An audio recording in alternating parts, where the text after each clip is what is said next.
Hi friends, ಎಲ್ರು ಹೇಗಿದ್ದೀರಾ? ಎಲ್ರು ಚೆನ್ನಾಗಿದ್ದೀರಾ ಅಂತ ಭಾವಿಸ್ತೀನಿ. ಬನ್ನಿ ಫ್ರೆಂಡ್ಸ್, ತುಂಬಾ ಐತಿಹಾಸಿಕ ದೇವಸ್ಥಾನ ಸೋಮನಾಥಪುರದಲ್ಲಿರುವ ಕೇಶವ ಟೆಂಪಲ್ ದೇವಸ್ಥಾನಕ್ಕೆ ಹೋಗಿದ್ವಿ. ಖಂಡಿತವಾಗಿ ತುಂಬಾ ತುಂಬಾ ಅಂದ್ರೆ ತುಂಬಾ ಹಳೇದಾದ ದೇವಸ್ಥಾನ. ಆ ದೇವಸ್ಥಾನ ಖಂಡಿತ ಒಂದು ಮಕ್ಕಳನ್ನ ಕರ್ಕೊಂಡು ಹೋಗಿ, ಒಂದು ಫ್ಯಾಮಿಲಿನ ಕರ್ಕೊಂಡು ಹೋಗಿ, ಏನಕ್ಕಂದ್ರೆ ನಮ್ಮ ಪೂರ್ವಜರು, ನಮ್ಮ ರಾಜರ ಕಾಲದಲ್ಲಿ ಆವಾಗ ಯಾವ ರೀತಿ ದೇವಸ್ಥಾನವನ್ನು ನಿರ್ಮಾಣ ಮಾಡ್ತಾ ಇದ್ರು ಅನ್ನೋದಕ್ಕೆ ಒಂದು ಉದಾಹರಣೆ. ಖಂಡಿತವಾಗೂ ಮಕ್ಕಳಿಗೆ ತೋರಿಸಿ ಇದು ಹಿಸ್ಟ್ರಿ ಹೇಗಿದೆ ಅಂತ ನಿಮ್ಗೆ ನೀವು ಬಾಯಲ್ಲಿ ಹೇಳೋದಕ್ಕಿಂತ ಮಕ್ಕಳಿಗೆ ಖಂಡಿತ ಈ ಒಂದು ದೇವಸ್ಥಾನಕ್ಕೆ ಕರ್ಕೊಂಡ್ ಬಂದು ತೋರಿಸಿ, ಅಲ್ಲಿರೋ ಕೆತ್ತನೆಗಳಾಗ್ಲಿ, ಅಲ್ಲಿರೋ ದೇವಸ್ಥಾನಗಳಾಗಲಿ, ಅಲ್ಲಿ ಮೂರ್ತಿ ಕೆತ್ತನೆ ಆಗ್ಲಿ, ಹಾಗೂ ಅಲ್ಲಿರೋ ದೇವಸ್ಥಾನ ಕಂಪ್ಲೀಟ್ ಸರೌಂಡಿಂಗ್ಸ್ ನೋಡಿದ್ರೆ ಖಂಡಿತವಾಗಿ ತುಂಬಾ ಅಂದ್ರೆ ತುಂಬಾ ಚೆನ್ನಾಗಿದೆ. ಮಕ್ಕಳಿಗೆ ನಾವು ಹೇಳ್ತಾ ಇರ್ತೀವಿ ರಾಜರು ಹಾಗಿದ್ರು, ರಾಜರು ಹೀಗಿದ್ರು, ಈ ಎಲ್ಲ ಕೆಲಸ ಮಾಡ್ತಿರು. ಬಟ್ ನಮ್ಗೆ ಕೇಶವ ಟೆಂಪಲ್, ಈ ಸೋಮನಾಥಪುರದಲ್ಲಿರೋ ಕೇಶವ ದೇವಸ್ಥಾನ ಹೇಗಿದೆ ಅಂದ್ರೆ ಆವಾಗ ಯಾವ ರೀತಿ ದೇವಸ್ಥಾನ ನಿರ್ಮಾಣ ಮಾಡಿದ್ರು ಅಂತ ನಾವು ರಿಯಲ್ ಆಗಿ ತೋರ್ಸಕ್ಕೆ ಇದು ಒಂದು ಕಣ್ಣು ಮುಂದೆ ಇರೋ ಸತ್ಯ ಆಗಿರುತ್ತೆ. ಕೇಶವ ಟೆಂಪಲ್ ಅಂದ್ರೆ ಕೇಶವ ದೇವಸ್ಥಾನ ಸೋಮನಾಥಪುರದಲ್ಲಿ ಇರೋದು ಕ್ರಿಸ್ತಶಕ 1268 ಪೂರ್ವದಲ್ಲಿ ಕಟ್ಟಿರೋದು. ಇದು ಕಟ್ಟಿರೋದು ಬಂದಿರ್ಬಿಟ್ಟು ಸೋಮನಾಥ ದಂಡನಾಯಕ ಅಂತ ಹೇಳ್ಬಿಟ್ಟು ರಾಜ. ತುಂಬಾ ಒಳ್ಳೆ ದೇವಸ್ಥಾನ. ಖಂಡಿತ ನೀವು ಮಕ್ಕಳನ್ನ ಕರ್ಕೊಂಡು ಹೋಗಿ ಈ ಒಂದು ದೇವಸ್ಥಾನ ನಿಜವಲ್ಲೂ ನಾನು ಇಷ್ಟು ವರ್ಷ ಇಲ್ಲಿ ಮೈಸೂರಲ್ಲಿ ಇದ್ದೆ, ನೋಡಿರ್ಲಿಲ್ಲ. ಫಾರ್ ದ ಫಸ್ಟ್ ಟೈಮ್ ನೋಡಿದಾಗ ಅಲ್ಲಿರೋ ಆ ದೇವಸ್ಥಾನ ಕೆತ್ತನೆ ನೋಡಿದ್ರೆ ಆ ಕಾಲದಲ್ಲಿ ಯಾವ ಮೆಷಿನ್ ಇರ್ಲಿಲ್ಲ, ಯಾವುದೇ ಒಂದು ಯಂತ್ರ ಯಾವುದು ಏನು ಇರ್ಲಿಲ್ಲ ಅವಾಗ. ಇದು ಎಲ್ಲ ಕೆತ್ತನೆ ಎಲ್ಲ ಮಾಡಿರೋದೆಲ್ಲ ಬೈ ಹ್ಯಾಂಡ್ ಮ್ಯಾನ್ಯುವಲ್ ಆಗಿ. ಅದು ಎಷ್ಟು ಚೆನ್ನಾಗಿದೆ ಅಂದ್ರೆ ನಾವು ಹೊಯ್ಸಳ ಪಟ್ಟದಕಲ್ಲು ಯಾವ ರೀತಿ ನಾವು ಅಲ್ಲಿ ದೇವಸ್ಥಾನ ನೋಡ್ತೀವಿ, ಸೋಮನಾಥಪುರದಲ್ಲಿ ಕೂಡ ಅದೇ ತರ ನಮ್ಗೆ ಕಂಡು ಬರುತ್ತದೆ. ಹೊರಗಡೆಯಿಂದ ನೋಡಿ ಇಷ್ಟು ದೊಡ್ಡದಾಗಿ ವಾಲ್ ಎಲ್ಲ ಹಾಕಿದ್ದಾರೆ. ಒಳಗಡೆ ನಾವು ದೇವಸ್ಥಾನದಲ್ಲಿ ಹೋಗ್ಬೇಕು. ಒಳಗಡೆ ತುಂಬಾ ಚೆನ್ನಾಗಿದೆ. ಇವಾಗ ನಾವು ನೋಡ್ತಾ ಇರೋದು ಇದು ಔಟ್ಲುಕ್. ತುಂಬಾ ಚೆನ್ನಾಗಿದೆ. ಹೊರಗಡೆ ಗಾರ್ಡನಿಂಗ್ ಎಲ್ಲ ಇದೆ. ಇವಾಗ ನಾವು ದೇವಸ್ಥಾನದಲ್ಲಿ ಎಂಟರ್ ಆದ ತಕ್ಷಣನೇ ನಮ್ಗೆ ಎಲ್ಲ ಐತಿಹಾಸಿಕ ತುಂಬಾ ಅಂದ್ರೆ ತುಂಬಾ ಹಳೇದಾದ ಪಿಲ್ಲರ್ ಗಳೆಲ್ಲ ಕಾಣ್ತವೆ ನೋಡಿ. ಈ ರೀತಿ ಪಿಲ್ಲರ್ಸ್ ಖಂಡಿತವಾಗೂ ನಾವು ಇವಾಗ ನಿರ್ಮಾಣ ಮಾಡ್ತೀವಿ ಅಂದ್ರೂ ಅದು ಮನುಷ್ಯರ ಕೈಲಿಂದಂತೂ ಆಗಲ್ಲ. ಅದೇನಿದ್ರು ಮೆಷಿನ್ಸ್ ಎಲ್ಲ ಯೂಸ್ ಮಾಡ್ತಾರೆ. ಬಟ್ ಆ ಕಾಲದಲ್ಲೇನೆ ಕೈಯಿಂದನೇ ಮನುಷ್ಯರ ಒಂದು ಬುದ್ಧಿವಂತಿಕೆ, ಅವರ ಒಂದು ಟ್ಯಾಲೆಂಟ್ ಹೇಗಿತ್ತು ಅಂತ ತೋರ್ಸಕ್ಕೆ ಈ ಒಂದು ದೇವಸ್ಥಾನ ತುಂಬಾ ಅಂದ್ರೆ ತುಂಬಾ ಚೆನ್ನಾಗಿದೆ.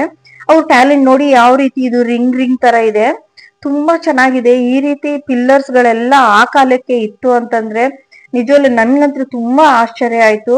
ಈ ಒಂದು ದೇವಸ್ಥಾನ ನೋಡಿದ್ರೆ ಯಾರು ಹೋಗಿರ್ತೀರಾ, ಖಂಡಿತ ಓದೋರ್ಗಂತೂ ಖಂಡಿತವಾಗೂ ಇದು ಗೊತ್ತಿರುತ್ತೆ. ಎಷ್ಟೊಂದು ಆಶ್ಚರ್ಯ ಆಗುತ್ತೆ. ಈ ರೀತಿ ಎಲ್ಲ ನಮ್ಮ ಆವಾಗಿನ ಕಾಲದಲ್ಲಿ ರಾಜರು ಇಷ್ಟೊಂದು ವಿಶೇಷತವಾಗಿ, ಇಷ್ಟೊಂದು ಕ್ರಿಯೇಟಿವ್ ಆಗಿ ಕಟ್ಟಕ್ ಸಾಧ್ಯನಾ?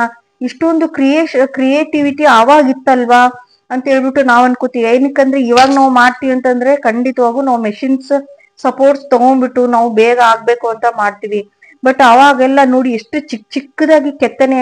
ನೀವು ಇಲ್ಲಿ ವಿಡಿಯೋದಲ್ಲಿ ನೋಡ್ತಾ ಇದೀರಾ, ಬಟ್ ನೀವು ರಿಯಲ್ ಆಗಿ ಖಂಡಿತವಾಗೂ ಹೋಗಿ ನೋಡಿದಾಗ ಇಷ್ಟೊಂದು ಚಿಕ್ಕದಾಗಿ ಎಷ್ಟು ಚೆನ್ನಾಗಿ ಒಳ್ಳೆ ಕೈಯಿಂದ ಕೆತ್ತನೆ ಯಾವ ರೀತಿ ಅಂತಂದ್ರೆ ಕೈಯಿಂದ ಡ್ರಾಯಿಂಗ್ ಮಾಡಿದ್ರೆ ಒಬ್ಬ ಡ್ರಾಯಿಂಗ್ ಕಲೆಗಾರ ಯಾವ ರೀತಿ ಡ್ರಾಯಿಂಗ್ ಮಾಡಿದ್ರೆ ಯಾವ ರೀತಿ ಇರುತ್ತೋ ಅದೇ ತರ ಪಿಲ್ಲರ್ಸ್ ಗಳು ಓವರ್ ಆಲ್ ದೇವಸ್ಥಾನನ ಆ ರೀತಿ ಕೆತ್ತನೆ ಮಾಡಿದ್ದಾರೆ. ಮತ್ತೆ ಇಲ್ಲಿ ನೀವು ನೋಡ್ಬೋದು ಒಂದು ಕಲ್ಲಿನ ಬಂಡೆ ಮೇಲೆ ಒಂದು ಶಾಸನನ್ನ ಕೆತ್ತಿದ್ದಾರೆ. ಈ ಶಾಸನ ಬಂದ್ಬಿಟ್ಟು ಕನ್ನಡ ಮತ್ತು ಸಂಸ್ಕೃತದಲ್ಲಿ ಬರ್ದಿದ್ದಾರೆ. ತುಂಬಾ ಅಂದ್ರೆ ತುಂಬಾ ಚೆನ್ನಾಗಿದೆ. ಖಂಡಿತವಾಗಿ ಅಲ್ಲಿ ಹೋಗಿ ಅಲ್ಲಿ ಇಡೀ ಹಿಸ್ಟ್ರಿನ ನಾವು ಬೋರ್ಡ್ ಅಲ್ಲಿ ಖಂಡಿತ ನೋಡ್ಬೋದು. ಯಾವಾಗ ಈ ದೇವಸ್ಥಾನ ನಿರ್ಮಾಣ ಆಯ್ತು, ಮತ್ತೆ ಯಾವ ದೇವ್ರಿದೆ, ಮತ್ತೆ ಯಾವ ರೀತಿ ಕೆತ್ತನೆ ಮಾಡಿದ್ದಾರೆ, ಆ ಕೆತ್ತನೆಗೆ ಯಾವ ರೀತಿ ಎಲ್ಲ ಕಲ್ಗಳನ್ನು ಯೂಸ್ ಮಾಡಿದ್ದಾರೆ, ಅವಾಗ ಏನೇನ್ ವಿಶೇಷತೆ ಇತ್ತು, ಯಾವ ರಾಜರು ಕೆತ್ತನೆ ಮಾಡಿದ್ರು ಅಂತ ಹೇಳ್ಬಿಟ್ಟು ಪ್ರತಿಯೊಂದು ಇಲ್ಲಿ ನೋಡಿ. ಇವಾಗ ನೀವು ನೋಡ್ತಾ ಇದ್ದೀರಾ, ಇದು ಶಾಸನ ಕೆತ್ತಿರೋದು ಕಲ್ ಮೇಲೆ ನೋಡ್ತಾ ಇದ್ದೀರಾ ಇವಾಗ. ಇದು ಎಲ್ಲ ಶಾಸನ. ಇದು ಸಂಸ್ಕೃತ ಮತ್ತು ಕನ್ನಡದಲ್ಲಿದೆ ಅಂತ ಪಕ್ಕದಲ್ಲಿ ಇನ್ಫಾರ್ಮೇಶನ್ ಇದೆ. ಇದು ಯಾವ ರೀತಿ ಯಾವ್ದು ಲ್ಯಾಂಗ್ವೇಜ್ ಅಲ್ಲಿ ಇದೆ, ಮತ್ತೆ ಇದ್ರಲ್ಲಿ ಏನ್ ಇದೆ ಅಂತ ಹೇಳ್ಬಿಟ್ಟು ಆ ಪಕ್ಕದಲ್ಲಿ ನಮ್ಮ ಇವಾಗಿರೋ ಕನ್ನಡ ವರ್ಡಿಂಗ್ಸ್ ಅಲ್ಲಿ ಇದೆ, ಮತ್ತೆ ಇಂಗ್ಲಿಷ್ ಅಲ್ಲೂ ಇದೆ ಅಂತ ಅನ್ಕೋತೀನಿ.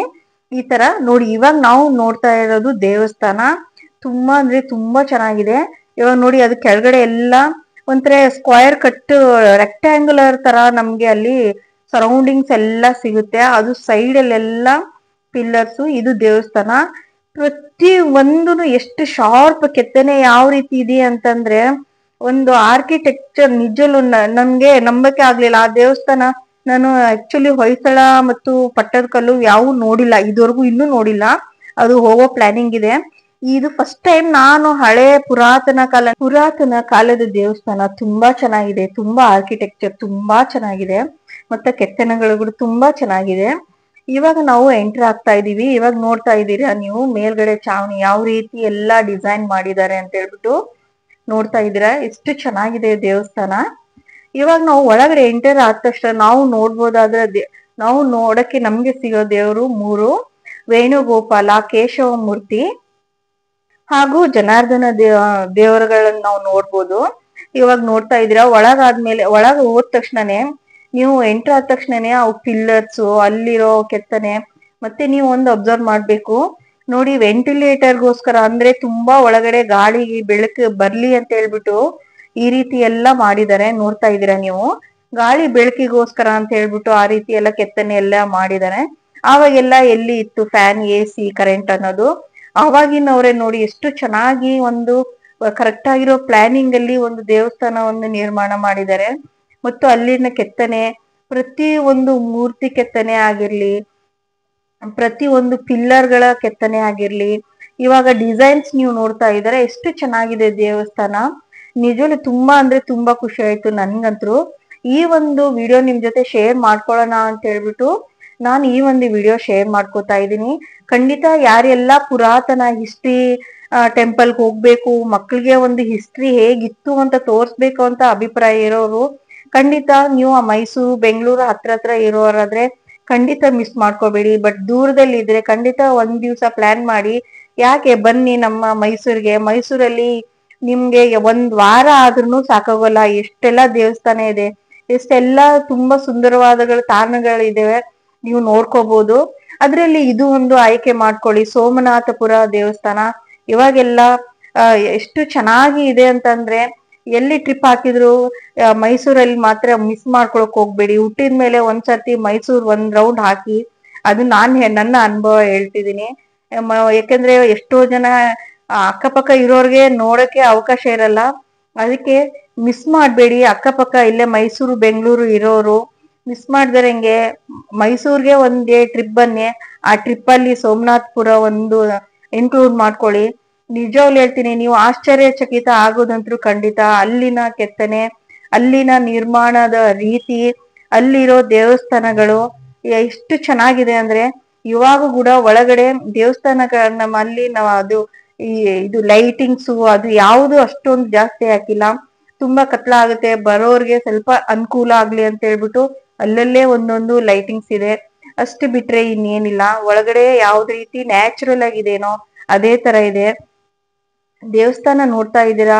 ಮೊದಲದಾಗಿ ವೇಣುಗೋಪಾಲ, ಕೇಶವ ಹಾಗೂ ಜನಾರ್ದನ ಇಷ್ಟು ದೇವಸ್ಥಾನ ನಾವು ನೋಡ್ಬೋದು. ಆವಾಗಿನ ಕಾಲದವರು ಕೇಶವ ದೇವಸ್ಥಾನ ಮತ್ತು ವೇಣುಗೋಪಾಲನ ಭಕ್ತರು ಆಗಿದ್ರು. ಹೀಗಾಗಿ ಆವಾಗಿನ ಕಾಲದಲ್ಲೇನೆ ನೋಡಿ ಇಷ್ಟೊಂದು ವಿಜೃಂಭಣೆಯಿಂದ ಈ ಒಂದು ದೇವಸ್ಥಾನವನ್ನು ಕಟ್ಟಿದ್ದಾರೆ ಅಂದ್ರೆ ಎಷ್ಟೊಂದು ಖುಷಿ ಆಗುತ್ತಲ್ವಾ. ನೋಡಕ್ಕೆ ನಾವಂತೂ ಪುಣ್ಯ ಮಾಡಿದ್ವಿ. ಖಂಡಿತ ನನ್ನ ಎಲ್ಲಾ ವೀಕ್ಷಕರು ನೀವು ಕೂಡ ಪುಣ್ಯ ಮಾಡಿ ಈ ಒಂದು ದೇವಸ್ಥಾನ ನೋಡಿ. ಮೈಸೂರಿಗೆ ಬಂದ್ರೆ ಮೈಸೂರು ಅರಮನೆ ನೋಡ್ದಿರ ಹೋಗ್ಬೇಡಿ. ಅದೇ ರೀತಿ ಕೇಶವ ದೇವಸ್ಥಾನನು ಖಂಡಿತವಾಗೂ ವಿಸಿಟ್ ಮಾಡ್ಕೊಳ್ಳಿ. ಇನ್ನ ಬೇರೆ ಬೇರೆ ದೇವಸ್ಥಾನಗಳಿದಾವೆ, ಆ ಲಿಸ್ಟ್ ಅಲ್ಲಿ ನಾನ್ ನಿಮ್ಗೆ ಹಾಕ್ತೀನಿ. ಖಂಡಿತ ಅವೆಲ್ಲ ದೇವಸ್ಥಾನ ಖಂಡಿತ ನೀವು ಭೇಟಿಯಾಗಿ, ನೀವು ನಿಮ್ ಮಕ್ಳಿಗೆ ಯಾವ ರೀತಿ ಇದೆ ಹಿಸ್ಟ್ರಿ ಅನ್ನೋದು ಖಂಡಿತ ನಿಮ್ ಮಕ್ಳಿಗೆ ಕಣ್ಣ ಮುಂದೆ ನೀವು ತೋರಿಸ್ತಾ ಇರುವಾಗ ನಿಮ್ಗೂ ಖುಷಿ ಆಗುತ್ತೆ, ಮಕ್ಳಿಗೂ ಖುಷಿ ಆಗುತ್ತೆ. ಯಾವ ರೀತಿ ಹಿಸ್ಟ್ರಿ ಅನ್ನೋದಿತ್ತು, ನಮ್ಮ ರಾಜರು ಯಾವ ರೀತಿ ವಿಜೃಂಭಣೆಯಿಂದ ತುಂಬಾ ರಿಚ್ ಆಗಿ ಅವರು ಜೀವನ ಮಾಡಿದ್ರು. ಮತ್ತೆ ಎಷ್ಟೊಂದು ಆರ್ಕಿಟೆಕ್ಚರ್, ಎಷ್ಟೊಂದು ಕ್ರಿಯೇಟಿಂಗ್ ಮೈಂಡ್ ಇದ್ರು ಅವಾಗೆಲ್ಲ.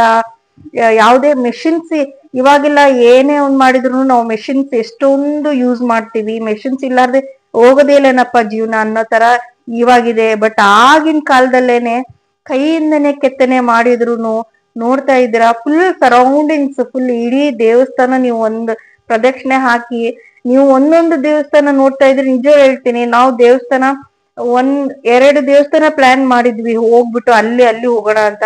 ಬಟ್ ನಿಜವ್ರು ಹೇಳ್ತೀನಿ, ಅದು ಆಗಿಲ್ಲ. ಕಾರಣ ಏನಂದ್ರೆ ನಮ್ಗೆ ಇಡೀ ಒಂದು ದಿವಸ ನಮ್ಗೆ ಈ ದೇವಸ್ಥಾನ ನೋಡಕ್ಕೆ ತಗೋತು. ತುಂಬಾ ಖುಷಿ ಆಯ್ತು, ನಮ್ಗೆ ಬಿಟ್ಟು ಹೋಗಕ್ಕೆ ಮನ್ಸಾಗಿಲ್ಲ. ಏನಕ್ಕಂದ್ರೆ ಪ್ರತಿ ಒಂದು ಪಿಲ್ಲರ್ಗಳನ್ನು ಪ್ರತಿ ಒಂದು ವಿಶೇಷತೆ ಇದೆ. ಪ್ರತಿ ದೇವಸ್ಥಾನ ನೀವು ಸುತ್ತು ಒಂದೊಂದೇ ಹೊರದಾಗ ಪ್ರತಿಯೊಂದು ದೇವ್ರನ್ನ ನೀವು ನೋಡ್ತಾ ನೋಡ್ತಾ ಹೋಗ್ತಾ ಇರುವಾಗ ಹಾಗೆ ನೋಡ್ತಾ ನಿಂದಿರ್ತೀರಾ. ಅದೇನು ಹೇಳ್ತಾರಲ್ಲ, ಮೂಕ ವಿಸ್ಮಿತರಾದರು ಅಂತಂದು, ಆ ರೀತಿ ಆಗೋದಂತೂ ಖಂಡಿತ. ಅದೇ ತರ ನಾವು ಎಲ್ಲಾ ದೇವಸ್ಥಾನ ಎಲ್ಲ ವಿಸಿಟ್ ಮಾಡ್ಕೊಂಡು ಹೊರಗ್ ಬರೋವಾಗ ಹೊಯ್ಸಳ ಅವರು ಕಟ್ಟಿರೋ ದೇವಸ್ಥಾನ ಎಲ್ಲೆಲ್ಲಿ ಇದೆ, ಆ ಎಲ್ಲೆಲ್ಲಿ ಪ್ಲೇಸ್ ಇದೆ ಅಂತ ಹೇಳ್ಬಿಟ್ಟು ಕೆಲವೊಂದು ಹಿಸ್ಟ್ರಿ ಎಲ್ಲಾನು ಒಂದ್ ಪ್ಲೇಸ್ ಅಲ್ಲಿ ಒಂದು ಚಿಕ್ಕದಾಗಿ ಇನ್ ಮಾಡ್ಬಿಟ್ಟು ಅಲ್ಲಿ ಇನ್ಫಾರ್ಮೇಶನ್ ಇದೆ. ಖಂಡಿತ ಇನ್ಫಾರ್ಮೇಶನ್ ತಿಳ್ಕೊಳ್ಳಿ. ಇವತ್ತಿನ ದಿವಸ ಅಂತೂ ತುಂಬಾ ಅಂದ್ರೆ ತುಂಬಾ ಚೆನ್ನಾಗಿತ್ತು.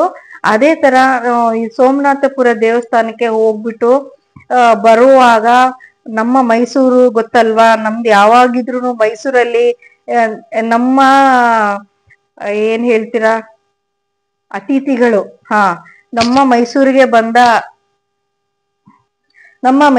ಬಂದ ಅತಿಥಿಗಳನ್ನ ನಾವು ಸ್ವಾಗತಿಸ್ಬೇಕು, ಅವ್ರನ್ನ ವೀಕ್ಷಣೆ ಮಾಡ್ಬೇಕು ಅಂತ ಮೈಸೂರು ಅರಮನೆ ಎದುರುಗಡೆ ಬಂದ್ವಿ. ಇವಾಗ ಗೊತ್ತಾಗಿರುತ್ತೆ ನಿಮ್ಗೆ ಯಾರು ನಮ್ಮ ಮೈಸೂರಿಗೆ ಬಂದ ಅತಿಥಿ ಅಂತ ಹೇಳ್ಬಿಟ್ಟು. ಅವರೇ ನಮ್ಮ ಗಜರಾಜರು. ನೋಡಿ, ನಾವು ಇನ್ನೇನು ಒಂದು ತಿಂಗಳಷ್ಟಿದೆ ಅನ್ಕೋತೀನಿ ದಸರಾಗೆ ಇನ್ನೂ ಒಂದು ತಿಂಗಳು ಇರುವಾಗ ನಮ್ಮ ಮೈಸೂರಿಗೆ ಅತಿಥಿಗಳು ಬರ್ತಾರೆ. ಆ ಅತಿಥಿಗಳಿಂದನೇ ಶುರು ಆಗುತ್ತೆ ನಮ್ಮ ದಸರಾ ಹಬ್ಬ. ಹೀಗಾಗಿ ನೋಡಿ, ಸಾಯಂಕಾಲ ಪರೇಡ್ಗೆ ಕರ್ಕೊಂಡು ಹೋಗ್ತಾರೆ, ಸಾಯಂಕಾಲ ವಾಕಿಗೆ ಕರ್ಕೊಂಡು ಹೋಗ್ತಾರೆ. ಏನಕ್ಕೆ ಅಂತಂದ್ರೆ ಹೊರಗಡೆ ಕಾಡಲ್ಲಿ ಯಾವುದೇ ಶಬ್ದ ಜನ ಜಂಗುಳಿ ಇರ್ಲಾರ್ದೆ ಇದ್ದು ಬಂದಿರ್ತಾರೆ ನಮ್ಮ ಗಜರಾಜರು. ಹೀಗಾಗಿ ನಾವು ಇನ್ನೇನು ಅಂಬಾರಿ ಹೊರಬೇಕು ಅಂತ ಅನ್ನೋ ಟೈಮಲ್ಲಿ ಸಡನ್ ಆಗಿ ಮಾಡಕ್ಕಾಗಲ್ಲ. ಹೀಗಾಗಿ ಒಂದು ತಿಂಗಳ ಮೊದ್ಲೇ ಕರ್ಕೊಂಡ್ಬಂದು ಜನದಲ್ಲಿ ಬೆರೆಸಿ ಯಾವ ರೀತಿ ಇರುತ್ತೆ ಗದ್ದಲ ಅದೆಲ್ಲಾನು ಹೊಂದಿಕೆ ಮಾಡ್ಬೇಕು ಅಂತ ಹೇಳ್ತಾರಲ್ವಾ. ಹೀಗಾಗಿ ಯಾಕಂದ್ರೆ ಸಡನ್ ಆಗಿ ಬಂದ್ರೆ ನಿಜವಾಗ್ಲು ಯಾವ ಪ್ರಾಣಿಗಳಾದ್ರೂ ಕಷ್ಟನೇ ಆಗುತ್ತೆ. ಈ ಒಂದು ಜನಗಳ ಜೀವನದಲ್ಲಿ ಬೆರೆಯಕ್ಕೆ ಹೀಗಾಗಿ ಸಾಯಂಕಾಲ ಮತ್ತು ಬೆಳಗ್ಗೆ 2 ಟೈಮುನು ವಾಕಿಗೆ ಕರ್ಕೊಂಡು ಹೋಗ್ತಾರೆ. ಸ್ವಲ್ಪ ದಿವಸ ಎಲ್ಲಾ ಜೊತೆ ಈ ಒಂದು ವಾತಾವರಣಕ್ಕೆ ಬೆರಿಬೇಕಂತ ಹೇಳ್ಬಿಟ್ಟು ವಾಕ್ ಕರ್ಕೊಂಡು ಹೋಗ್ತಾರೆ. ಸ್ವಲ್ಪ ದಿವಸ ಆದ್ಮೇಲೆ ಅಂಬಾರಿ ಹೊರೋಷ್ಟು ತೂಕವನ್ನು ಅವರ ಮೇಲೆ ಹಾಕ್ಬಿಟ್ಟು ಆನೆಗಳ ಮೇಲೆ ಹಾಕ್ಬಿಟ್ಟು ಅವಾಗನು ತಾಲೀಮ್ನ ಮಾಡಿಸ್ತಾರೆ. ಈ ರೀತಿ ಇತ್ತು. ನಾವು ಆನೆಗಳು ಬಂದ್ಮೇಲೆ ನಾವು ಹೋಗಿರ್ಲಿಲ್ಲ, ಹೀಗಾಗಿ ಆನೆಗಳನ್ನು ನೋಡ್ದಂಗಾಯ್ತು, ಸೋಮನಾಥಪುರ ದೇವಸ್ಥಾನನು ನೋಡ್ದಂಗಾಯ್ತು. ತುಂಬಾ ಖುಷಿಯ ದಿವಸ ಆಯ್ತು. ಖಂಡಿತ ನೀವು ಯಾರು ಮಿಸ್ ಮಾಡ್ಬೇಡಿ. ಮೈಸೂರಲ್ಲಿ ಇಟ್ಕೊಂಡ್ಬಿಟ್ಟು ಎಲ್ಲರಿಗೂ ಮೈಸೂರು ದಸರಾಗೆ ಸ್ವಾಗತ ನಾನ್ ಕೇಳ್ಕೊತೀನಿ. ಎಲ್ರು ಬನ್ನಿ. ಮೈಸೂರಲ್ಲಿ ದಸರಾ ದಿವಸ ಸ್ವಲ್ಪ ರಶ್ ಇರುತ್ತೆ, ಬಂದ್ರು ಹುಷಾರಾಗಿರಿ, ಓಕೆನಾ. ಎಲ್ಲಿ ಅನುಕೂಲವಾಗಿ ನಿಂತು ನಿಮ್ಗೆ ದಸರಾ ಅಂಬಾರಿ ನೋಡಕ್ ಆಗುತ್ತೆ ಖಂಡಿತ ನೋಡಿ. ಆಗಿಲ್ಲ ಅಂದ್ರೆ ಏನು ಟೆನ್ಷನ್ ತಗೋಬೇಡಿ, ತಲೆ ಕೆಡ್ಸ್ಕೊಳಕ್ ಹೋಗ್ಬಿಡಿ.